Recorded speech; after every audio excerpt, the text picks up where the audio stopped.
오늘 마태복음 64번째 시간입니다. 분별력이 생명이고 말씀이 기준이다. 시작.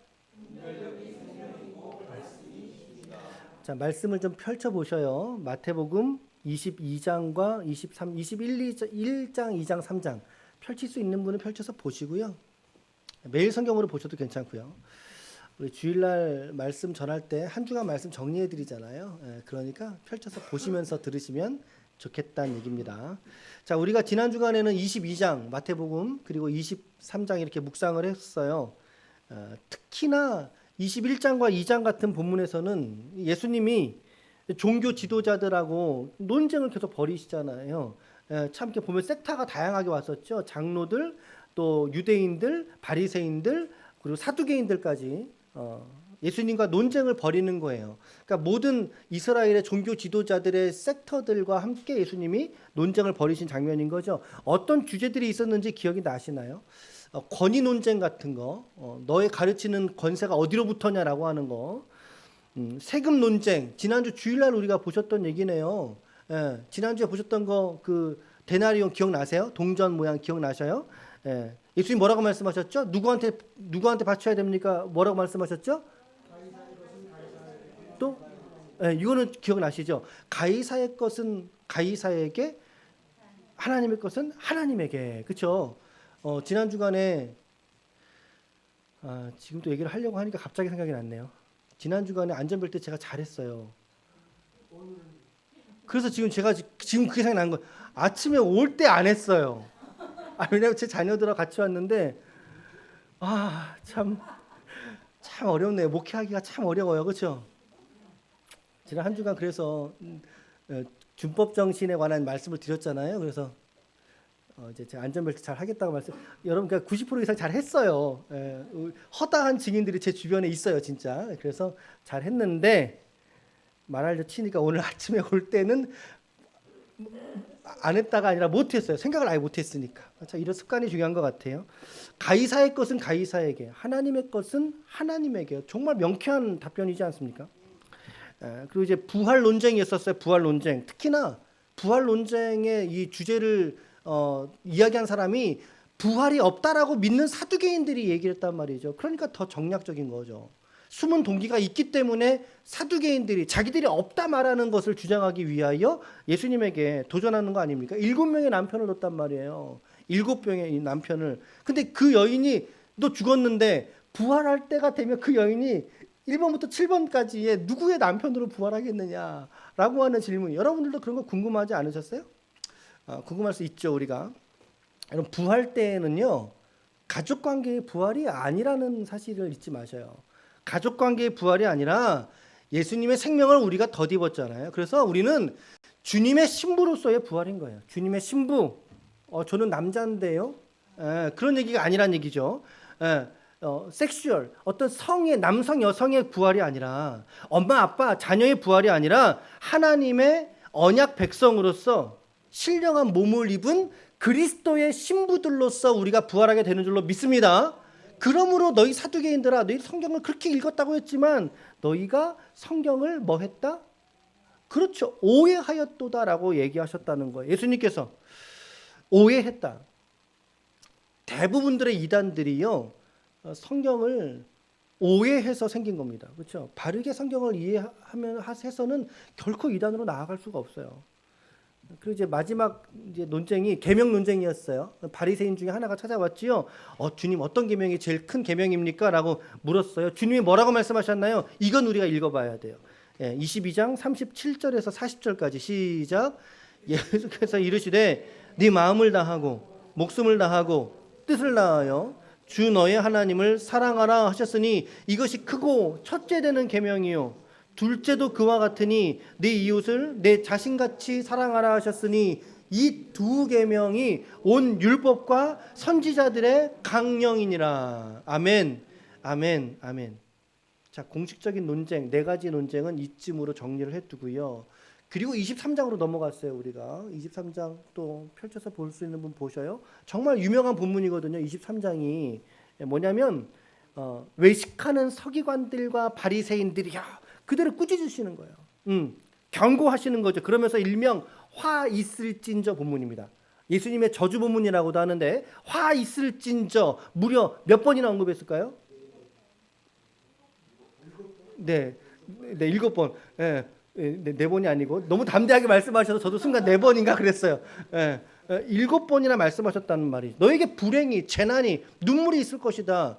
자, 7가지 화 있을진저인데 이 서기관들과 바리새인들의 죄악이 무엇인지 이것도 역시 우리가 간과할 수는 없을 것 같아요. 그냥 제가 좀 읽어가 볼 테니까 여러분들이 아 이들에게 이런 죄가 있었구나 라고 하는 것뿐만 아니라 나에게도 이런 죄가 있을 수 있구나 라고 하는 주님의 말씀으로 받을 수 있기를 바랍니다. 예, 이들의 무슨 죄가 있었냐면 사람들 앞에서 천국문을 닫아버려요. 자신들도 들어가지 않게 하고 들어가는 자들도 들어가지 못하게 막는 죄를 지었다. 이들이. 두 번째, 교인 하나를 얻기 위해서 바다와 육지를 두루 다니면서도 교인을 얻으면 어떻게 해요? 지옥 자식으로 만들어 버린다는 거예요. 지옥 자식으로. 세 번째는 제단보다 예물을 더 거룩하게 여기는 죄. 예, 예물이 제단 위에 있으므로 제단이 거룩하여질 때 예물도 거룩하여지는 건데 거꾸로 우선순위가 바뀌었다는 얘기예요. 우선순위가. 금으로 너희들이 서원했느냐? 그건 지켜라. 근데 제단으로 서원했느냐? 그럼 알아서 해도 돼. 바뀌어버린 거죠. 네 번째는 아주 사소한 식물의 11조까지 이거 근처의 11조 이렇게 표현했는데 철저하게 지킨다는 거죠. 여러분들이 음식을 사게 되면은 누가 이렇게 과일이 들어오면 과일 중에 11조 뗍니까? 시장에서 여러분 누가 생선 한 마리 줬으면 생선 한 마리 뗍니까? 안 하잖아요. 근데 이들은요 철저하게 지켰다 이 말이에요. 자기들이 있는 채소까지 나누면서 10분의 1을 나누면서 자 이렇게 철저하게 율법에는 지키는 것처럼 보였으나 어때요? 정작 이보다 더 중요한 정의와 긍휼과 믿음은 이들에게 져버렸다는 거죠. 미가서 6장 6절부터 8절까지를 우리가 보셨는데 그거 아주 핵심적인 구절입니다. 여러분 꼭 기억하시길 바랍니다. 다섯 번째는 겉은 정결하게 하면서도 너희들 마음은 탐욕으로 가득한 죄가 있다. 여섯 번째, 마음은 추악한 불의와 악독으로 가득 차 있으면서도 겉모양은 어때요? 외적인 경건의 모양만 너희가 추구하고 있지 않느냐? 이게 너희들의 죄라는 거예요. 죄라는 거예요. 일곱 번째, 의로운 조상의 뜻을 기리고 잘 섬기는 것처럼 너희들이 보이긴 해도 여전히 너희들의 실상은 그들의 교훈을 받지 않고 있다는 얘기였죠. 오히려 의로운 자들을 박해하는 죄를 너희가 저지르고 있다. 이 주님의 이 저주 목록은 화 있을진저의 목록은 오늘 외식하는 서기관들과 바리새인들만을 위한 말씀이 아니라 오늘 저와 여러분들에게도 우리에게도 있는 종교성에 예수님께서 경고의 말씀을 일침을 주신 것입니다. 우리의 삶과 우리의 신앙에서도 동일한 요소들이 나타날 수 있기 때문에 주님 말씀하셨다라는 거예요. 오늘 이 말씀들을 주님의 경고로서 나에게 주신 하나님의 말씀들로서 받을 수 있기를 축복합니다. 믿음의 경종을 울리면서 바른 신앙, 바른 믿음에 서 있는 주의 종들이 되시기를 바랍니다. 아멘. 그래서 이 7가지의 화 있을진저를 선포하시고 난 이후에 예수님이 제자들과 더불어서 이제 베다니로 가기 위해서 성을 나오셨단 말이에요. 나오는 과정에서 일부의 몇몇 제자들이 예수님 이 성을 좀 보세요. 그 당시의 성은 헤롯 성전이죠. 엄청나게 거대한 성전, 화려한 성전입니다. 예수님 이것 좀 보세요. 얼마나 위대합니까? 얼마나 웅장합니까? 주님이 대뜸 없이 이렇게 말씀하시잖아요. 이거 같이 읽을게요. 시작. 대답하여 이 모든 것을 보지 못하느냐? 내가 진실로 너희에게 이르노니 돌 위에 남지 않고 다 무너뜨려지리라. 주님께서 이 성전이 사람의 손으로 지은 성전인 거죠. 이 성전이 처절하게 무너질 것을 예언하셨고 이 말씀은 정확하게 약 40년 뒤에 예수님이 돌아가실 때가 AD 30년 어간이니까 AD 70년에 로마의 티토스 장군, 디도 장군에 의해서 멸망당하거든요.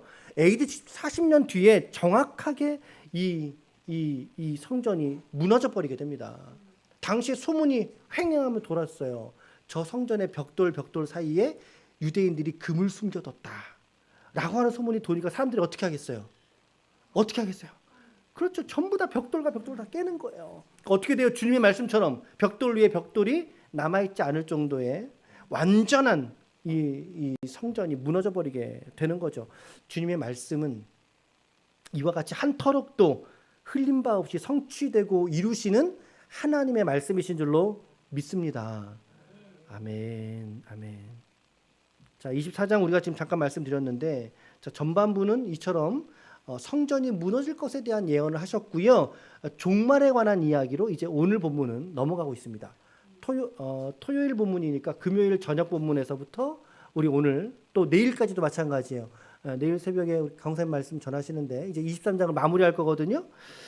예. 역사 속에서 성전이 성취된 것들을 보여주고 계시고요. 자, 그리고 이제 이어지는 겁니다. 13절, 14절 시작. 그러나 끝까지 견디는 자는 구원을 얻으리라.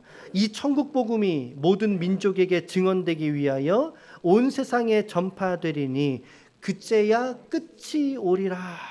끝날에 대한 증거도 하셨고, 그리고 그 끝날까지 견디는, 인내하는 자를 하나님께서 구원하신다라고 말씀하신 거예요. 오늘 여러분들의 믿음이 여러분들의 삶을 지탱하는 인내의 믿음이 되시기를 축복합니다. 우리 믿음이 주님 오실 그날까지 성경을 바르게 배우고 바르게 깨닫고 그 바른 믿음과 신앙을 끝까지 지키는 그런 믿음이 되시길 바랍니다. 인내하는 믿음 되시길 바라요. 자, 오늘 말씀은 그러므로라고 시작을 하고 있습니다. 자, 매일 성경은 단락을 나눠 치려고 하니까 이렇게 말씀을 나눈 거지만 우리는 연속성에서 봐야 되는 거죠. 그러므로 앞서서 예루살렘 성전의 멸망과 함께 이제부터는 재난의 징조가 무엇인지 예수님이 말씀해 주시겠다는 거죠. 무너진 성전의 때부터니까 이 재난의 마지막 시절은 벌써 시작이 된 것 같아요. 말씀을 잘 읽어보시면 여전히 오늘도 지금 우리가 살아가는 우리의 삶도 마지막의 때라는 것을 우리가 알 수 있습니다. 자, 15절부터 우리 15절부터 읽었잖아요. 22절까지가 이제 다니엘이 말한 바에 멸망에 가증한 것, 그것이 거룩한 산에 설 것이다. 그것을 보거든, 멸망에 가증한 것이 보거든, 이 말이죠. 자, 16절. 그럴 때 어떻게 해요? 16절 시작. 그때에 유대에 있는 자들은 산으로 도망할지어. 자, 이 멸망에 가증한 것, 이 표현은요, 다니엘의 예언 속에서 성취가 된 것을 우리가 기억하시죠? 그런데 또 다시금 이스라엘의 역사 속에서 이 가증한 것이 다시 한번 설 것이라는 거예요. 다시 한번 설 것이다. 이게 무엇을 말할까요? AD 아까 말씀 70년에 로마의 군대가 섰을 때 이 가증한 것에 그림이 그려져 있는 깃발이 성전에 꽂혀졌다 그러죠. 가증한 것에 깃발이 세워지는 일들이 일어나게 됩니다. 이것이 과연 단순하게 우연이었을까요? 하나님의 예정의 과정이었던 거죠. 예수님의 말씀의 성취의 과정이었던 거죠. 자, 그것을 보거든, 성전에 그 가증한 것이 서는 것을 보거든 어떻게 하라고요? 도망가라고 성경은 얘기했어요. 그래서 그 말씀을 듣고 순종해서 산으로 도망간 이들이 구원을 받았다라는 말씀들이 있죠. 자, 집안에 있는 물건 가지러 들어가지 말고 21절에 의하면 21절에 창세 이후로 이런 환란이 없을 정도로의 대대적인 학살과 박해와 순교가 일어나게 될 것이다. 그리고 실제로 이스라엘의 역사 속에서는 이 일들이 고스란히 이루어지게 됩니다. 이 70년 이후로 유대에서의 박해는, 신앙 박해는 점점 더 극에 치닫게 되는데요. 이들이 박해받았던 이유가 몇 가지 있어요, 사실은. 그게 뭐냐면요. 첫 번째는 로마는 기본적으로 다신관입니다. 다신관. 너도 신이고 여기도 신이고 나도 신이고. 그래서 로마 황제를 어떻게 섬겨요? 로마 황제를 신으로 섬기거든요. 황제 숭배. 근데 이스라엘의 유대적인 신앙의 입장에서 그리스도인들은 황제를 섬길 수 있어요, 없어요? 없잖아요. 그러니까 황제 숭배를 거절했다는 이유가 그들의 핍박의 이유가 될 수 있죠. 또 하나는 성경에 살인하지 말라 그랬거든요. 그래서 군대 징집에 거절하는 무리들이 일어났다고 해요. 그러니까 불성실한 제국민으로 낙인을 찍히는 거죠. 저 그리스도인들은, 그러니까 우리식으로 시체말로 꼴통이야. 말을 하면 안 들어. 여러분, 지금도 집총 금지를 해서 군대 안 가고 다른 데로 가는 종교를 믿는 분들이 계시죠. 그렇죠? 안식일교 같은 경우는 그런 거죠. 그러니까 더욱이 로마 정부에서는 이제 당연히 박해의 대상이 되죠. 그리고 세 번째 뭐냐면요. 성만찬할 때 예수님 뭐라고 하셨어요? 제자들한테 먹어라. 이것은 나의 떡이니라. 마셔라. 이것은 나의 피니라. 그러니까 제자들이, 또 그 제자들의 제자들이 기독교 공동체가 이 성만찬을 하는데 뭐 피를 마시래요. 몸을 먹으래요. 자, 이런 얘기를 교회 공동체 안에 있지 아니한 다른 사람들이 보면 어떻게 되겠어요? 네, 식인 풍습이었던 거죠. 그렇죠? 아, 저들은 식인이야. 오해를 받았던 거예요. 이런저런 이유들 때문에 이 기독교인들은 박해를 배나 더 받게 되는 것입니다. 결국에 유대인들에게는요, 이 현실은 정말 종말의 때와 다름이 없던 거죠. 사모님, 문 닫으셨어요? 제 방의 문을 좀 닫아드리는 게 설교 집중하는 데 도움이 되실 것 같아요. 자, 성전이 무너졌겠다. 이미 무너졌겠다. 고난과 박해가 없이는 이 신앙을 유지할 수도 없는 이들의 모습이니까 당연히 그들의 신앙에는 종말적인 사상들이 일어나게 되는 거죠. 주님 빨리 오셨으면 좋겠다 이겁니다. 이 고난이 너무나 극심한데 주님 차라리 빨리 오셔서 내가 휴거되었으면 좋겠다. 주님 오실 그날을 사모하게 되는 거 아닙니까? 자, 그래서 그때가 되면 어떤 일들이 벌어지느냐. 23절부터 8절까지인데 자, 요 단락도 좀 같이 읽겠습니다. 시작. 그때의 사람이 너희에게 말하되 보라 그리스도가 여기 있다 혹은 저기 있다 하여도 믿지 말라. 거짓 그리스도들과 거짓 선지자들이 일어나 큰 표적과 기사를 보여 할 수만 있으면 택하신 자들도 미혹하리라.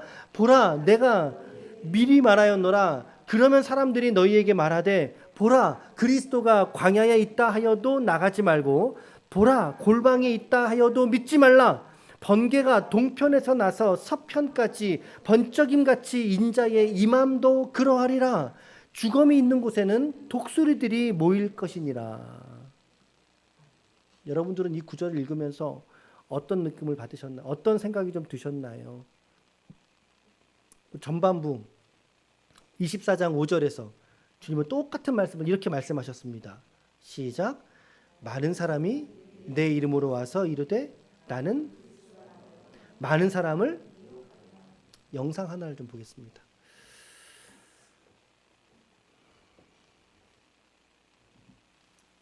영상 하나를 사이비 종교 JMS의 총재 정명석은 자신이 신이라며 1만 명의 여성과 관계를 하는 것이 하늘의 명령이라고 주장한다. 그의 신부가 된 여자들이 주님 피곤하시죠? 저희와 함께 반신욕해요. 라며 양팔로 하트를 그려 보이는 모습이 다큐에 등장해 수많은 사람에게 충격을 안겼다. JMS에 들어가기 위해서는 자기 신상에 관한 리스트 작성은 물론이고 수영복 심사가 필수라고 한다. 정명석의 가장 가까이에서 기쁨주 역할을 하는 본부 MS는 23살 미만 키 165 이상의 여대생 약 150여 명으로 구성되어 있다. 그동안 정명석에게 피해를 당한 여자들은 10년만 따져도 수천 명 이상으로 집계되고 있다. 그는 2007년 인터폴의 적색 수배를 받고 중국에서 체포되었으며 징역 10년을 복역한 이후에도 수많은 범죄를 저질러 현재도 재판을 받고 있다. 한 어머니가 하염없이 후회하며 자신의 뺨을 내리칩니다. 사이비 삭발교회 이교부는 예배 중 나체 댄스를 추고 다른 목사를 폭행해 구속되었고 제자였던 김기수는 이교부의 후계자를 자처해 아가동산을 설립하였습니다. 평범한 주부 김기수는 자신을 신아가야라 지칭했고 본인은 3살짜리 아기이기에 어떤 말 어떤 짓을 해도 죄가 되지 않는다고 신도들을 세뇌하였는데요. 드레스를 입고 춤을 추거나 정명석처럼 젊은 청년들을 성노예로 부렸다고 합니다. 하지만 신도들끼린 여성과 남성이 철저히 분리되었으며 가족도 남처럼 지내게 했죠. 또 신도들을 감금하고 강제 노동을 시켜 수많은 돈을 벌어들였는데요. 이 과정에서 과로사와 수많은 폭행, 살인이 일어났습니다. 교주의 아들이 좋아했던 여성은 부모를 포함한 신도들의 강목에 맞아 타살당했고 고작 7살 먹은 나건이에게도 마귀가 들렸다며 인분을 먹이고 강목으로 때려 사망하게 합니다. 세뇌되어 타살이 아니라고 거짓 증언을 했던 나건이의 어머니는 현재까지도 무척 후회하고 있죠. 무석금 56억 원을 완납하고 아가동산으로 돌아간 김기수. 그저 끊임없는 세뇌와 희생자가 발생하지 않길 바랄 뿐입니다. 자칭 성령 이재록은 나는 신이다에 소개되었던 만민중앙교회의 교주입니다. 아픈 신도를 믿음으로 치료한다면 죽음에 이르게 했고 여성 신도를 상대로 강간을 일삼았으며 남성 신도들에게는 거세를 지시했습니다. 이런 희대의 사이비 교주 이재록은 2019년 상습중강간, 상습중강대추행으로 징역 16년을 선고받았습니다. 너무나 당연하게도 만민중앙교회는 셋째 딸 이수진이 교주의 자리를 물려받아 잘 운영되고 있습니다. 복역 중이던 이재록은 올해 1월에 뇌종양으로 교도소에서 나와 병원에서 치료 중이며 오늘내 일하고 있는 듯합니다. 과연 자칭 성령 이재록은 죽은 뒤 3일 만에 부활할 수 있을까요? 네. 요새 얼마 전에 개봉을 했죠. 넷플릭스에서 나는 신이다. 이게 개봉을 했는데 이슈가 워낙 되고 있어요. 그렇죠? 여러분들은 이 영상을 좀 보시면서 어떤 생각이 드세요? 나도 저렇게 해보고 싶다 이런 생각 드십니까? 저는 처음에 이 영상을 보면서 처음에 화가 나죠. 화가 났다가 다음에는 역겹습니다. 사실 제가 지금 되게 많아요. 여러분 자료는 엄청나게 많은데 그 중에 그냥 이렇게 이슈화된 세 건만 가지고 와 본 거예요. 이보다 훨씬 더 많아요. 역겹고 그 다음에 드는 감정이 뭐냐면 이게 몸둘 바 없는 창피함이 들었어요. 몸둘 바 없이 저 책임이 누구한테 있을까? 이게 지금의 한국 목회자들에게 있지 않을까? 또 한편 구체적으로 나한테 있지 않을까라고 하는 생각들을 갖게 됩니다. 저는 그냥 하나만 봤는데 우리나라에는요 재림 예수만 50명이 있습니다. 우리나라는 정말 복받은 나라죠. 예수님이 이렇게 많으니까 재림 예수만 내가 예수다라고 말하는 인물만 50명이 넘어요. 어쩌면 그렇게 예수가 많은지. 때로는 그들에게 기적과 병고침과 이적이 나타나요? 안 나타나요? 우리 생각에 안 나타났으면 좋겠죠. 근데 오늘 예수님 뭐라고 말씀하십니까? 말씀을 잘 보셔요. 큰 표적과 기사를 보여. 할 수만 있으면 심지어 택한 자들도 미혹하리라. 이게 남 얘기가 아닙니다, 여러분. 남 얘기가. 이미 우리 주변에는요, 이단과 사이비들, 그들이 있어요. 오늘 말씀에 그리스도가 어디에 있다? 광야에 있다. 골방에 있다. 라고 말할지라도 믿지 말라고 예수님 말씀하잖아요. 예수님이. 우리 주변에 신천지, 위장, 처소만 해도요. 이 근처 검색해 보세요, 여러분. 다 뜨거든요, 요새. 또 JMS 성전도 다 떠요. 요새는 JMS 교회들이 있죠. 저희 그 시찰에 갔던 교회에 분당 성금교회인데 성금교회 주변에 하나님의 교회가 엄청나게 큰 건물이 들어서 있고 그리고 그 맞은편으로는 JMS가 하는 그 넘버 2 얘기 나눴던 그 여자 있잖아요. 그분이 하는 교회가 있어요. 그래서 거기가 분당이거든요. 참 영적으로 혼란한, 그러니까 우리는 이제 가서 이제 영적인 트라이앵글이다 뭐 이런 표현을 썼는데 개신교, 하나님의 교회 그리고 이 JMS 성전까지. 지금 시대에 얼마든지 우리가 관심이 없어서 그렇지 여러분 눈 뜨고 찾아보려고 하면요 얼마든지 있어요. 만민중앙교회는 어디에 있어요? 구로동에 있어요. 구로동에. 엄청 큽니다. 근데 예수님 말씀하셨어요? 광야에 있다 해도 가지 말아라. 구로동에 있다고 해도 가지 말아라. 분당에 있다고 해도 가지 말라는 거예요. 예수님 말씀이. 우리 경고하시잖아요. 27절 말씀 보세요. 27절에 번개가 동편에서 나서 서편까지 번쩍임같이 인자의 임함도 그러하리라. 주님이 오실 것은요. 아무도 인지하지 모른 채 갑작스럽게 오신다라는 아무도 모른다는 예측 불가능하다는 거예요. 근데 우리는 다 이미 예수를 보고 있어요. 이게. 요새 중국에서도 이단들이 들어오죠. 중국에서 이단들이. 이름이 뭔지 아세요? 동방번개예요. 이제 웃기려고 하는 말이 아니라 진짜 동방번개 이름이 동쪽에서 번개가 친다고 하지 않았느냐 이 말씀이에요. 오늘 말씀에 동편에서 번개가 치듯이 임한다고 하지 않았느냐. 우리 중국이라는 거죠. 그때 일본에서 야 웃기지 마라 우리가 더 동쪽이다. 더 동쪽이죠 일본이. 이러고 있습니다 여러분. 영적으로 혼탁하고 문란한 시대를 우리가 살고 있는 것은 부인할 수가 없어요. 주님이 인자가 올 때 그날인데요. 어떤 일이 벌어집니까? 29절 보세요. 그날 환난 후에 즉시 해가 어두워지며 달이 빛을 내지 아니하며 별들이 하늘에서 떨어지며 하늘의 권능들이 흔들리리라. 30절 시작. 그때에 인자의 징조가 하늘에서 보이겠고 그때에 땅의 모든 족속들이 통곡하며 그들이 인자가 구름을 타고 능력과 큰 영광으로 오는 것을 보리라. 이 두 구절 사이에 그날, 그때라고 하는 표현이 계속 반복적으로 등장하고 있어요. 주님의 말씀은 바로 그 마지막 때, 그날에 인자가 오시는 그때, 심판의 때, 재림의 날에 그 날의 상황과 정황을 말씀하고 계시는데 자, 앞서서 멸망에 가증한 것이라고 하는 예언은 성취가 되었습니다. 역사 속에서 우리가 그렇게 믿고 있어, 받고 있어요. 그런데 주님의 오심은 성취가 되었나요? 아직 안 되었잖아요. 오고 계시는 중이시라고요, 주님께서. 재림에 관한 예언들, 주님의 오실 징조에 관한 이야기들, 여러분들 이러한 종말에 관한 이야기들을 주변에서 누군가 할 때 아주 주의를 기울이셔야 됩니다. 아니 바라기는 아예 귀뚱으로 눈을 닫으시길 축복합니다. 예. 누군가 성경을 가르쳐 준다면서 뜻풀이하고 비유풀이하고 특별히 이제 성경 말씀의 창세기라든가 요한계시록 같은 본문들 제시하면 반드시 나오셔야 돼요. 그분하고 말 많이 섞지 마세요. 종말에 관한 말씀은 아직 성취가 된 역사적 사건이 아니기 때문에 우리는 알 수가 없고 더불어 희미하게나마 말씀에 의해서 그 징조, 그 정황만을 우리는 알 수 있을 뿐이라는 거죠. 이것을 확장시켜서 바로 이때야, 바로 지금이고 그 예수가 바로 나야 라고 말하는 사람들이 너무나 많다는 사실입니다. 성경을 볼 때 이처럼 확정해서 말할 수 없는 부분들이 너무나 많음에도 불구하고 주님이 구름 타고 오신다고 했잖아. 그 구름이 무엇인가? 이제 그걸 이제 알레고리로만 풀이를 한다는 거죠.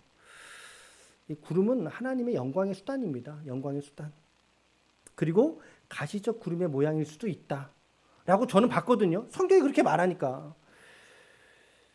주님께서 승천하실 때 옆에 있던 천사들이 뭐라 그랬습니까? 어찌하여 하늘로 보느냐? 너희가 본 가심을 본 그대로 다시 오시리라 말씀하셨거든요.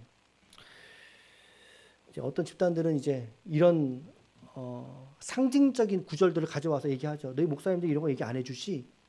이런 거 얘기 안 해주잖아. 그럼 이제 우리는 혹하는 거죠. 그래 맞아. 이런 거는 얘기 안 해주셨는데 그게 미혹의 시작입니다, 여러분. 우리의 영혼을 파는 일의 시작이라는 사실입니다.